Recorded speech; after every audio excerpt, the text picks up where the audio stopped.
এবার কোরবানি শুভেন্দু অধিকারীকে দিয়েই শুরু করো। কোন মুসলমানের ধর্ম নিয়ে অবমাননা করার ক্ষমতা ডোনাল্ড ট্রাম্পেরও নাই, সেখানে তো শুভেন্দু অধিকারী একটা সামান্য পুঁটি মাছ। চন্দ্রনাথ রথ হত্যাকাণ্ডে এবার পুরোপুরি ফেসে গেলেন শুভেন্দু অধিকারী। মুখ্যমন্ত্রীর গদিতে বসার এক সপ্তাহ পেরোতে না পেরোতে নিজের পদ হারাতে চলেছেন তিনি। নিজের সবচেয়ে কাছের এবং দীর্ঘদিনের বিশ্বস্ত পিএসকে কি নিজের নির্দেশেই চিরতরে সরিয়ে দিয়েছিলেন শুভেন্দু? সীমান্তে যদি আর একটা হত্যাকাণ্ড ঘটে, একটা লাশের বিনিময়ে 10টা লাশ সীমান্তের ওই পারে পৌঁছে যাবে। আমাদের ডিজিএফআই কেন ভারত ভ্রমণের প্রতি এত গুরুত্ব দেওয়া শুরু করলো? পররাষ্ট্রমন্ত্রী ক্ষমতায় আসার পর প্রথম রাষ্ট্রীয় সফর কেন ভারতে করে? আমাদের ম্যানেজ বোর্ডের প্রধানমন্ত্রী কেন তার প্রথম রাষ্ট্রীয় সফর ভারতে হবে বলে অলরেডি ঘোষণা দিয়েছেন?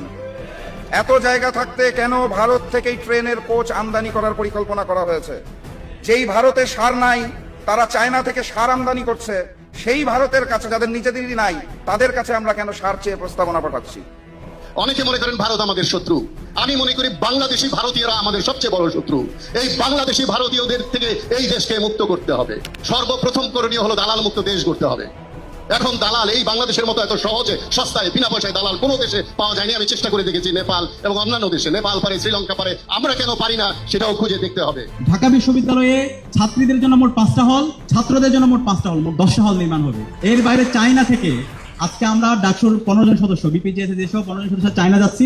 চায়না থেকে আবার ছাত্রীদের জন্য 1500 সিটের একটা হল নির্মাণের জন্য ইতিমধ্যে তার অনুমোদন দিয়ে দিয়েছে। বাংলাদেশের ভুলেও বাংলাদেশের কোন সামরিক অফিসার বা নীতি নির্ধারণী পর্যায়ে কাজ করে কোন অফিসারকে যেন ভারতে না পাঠানো হয়। না চাইলেও আপনি ট্র্যাপে পড়বেন। আপনি দেখবেন আপনার রুমে সার্ভিস যিনি করতে আসছেন উনি একজন বিউটিফুল মহিলা।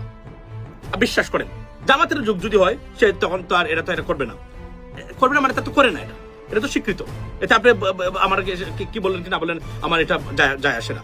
হ্যাঁ, আমাদের এটা চরমুনার হলে আমি জানি না, but to be honest with you, করলে করতে পারবেন না করতে পারবেন ইনভাবে। বাট দেখা গেল কুয়াকাটা হুজুরের উনি তো আবার খাকিকে নিয়ে আসছিলেন। বা এই I am not getting into this point ladies and gentleman. So তারা এটা করেন না। কিন্তু আপনি দেখেন উনি বলছেন মানে আপনি গেলেন, আপনার রিসেপশনে আপনি পাবেন, এটা আগ থেকে সেট আপ করা থাকে। কোন হোটেলে আপনি যাচ্ছেন, রিসেপশনে আপনি পাবেন বিউটিফুল সুন্দরী মহিলা আপনাকে মানে ভদ্রভাবে নম্রভাবে সুযোগ পেলে আপনার উপর সে ঝাঁপিয়ে পড়বে, মানে আপনাকে সুযোগ দিবে।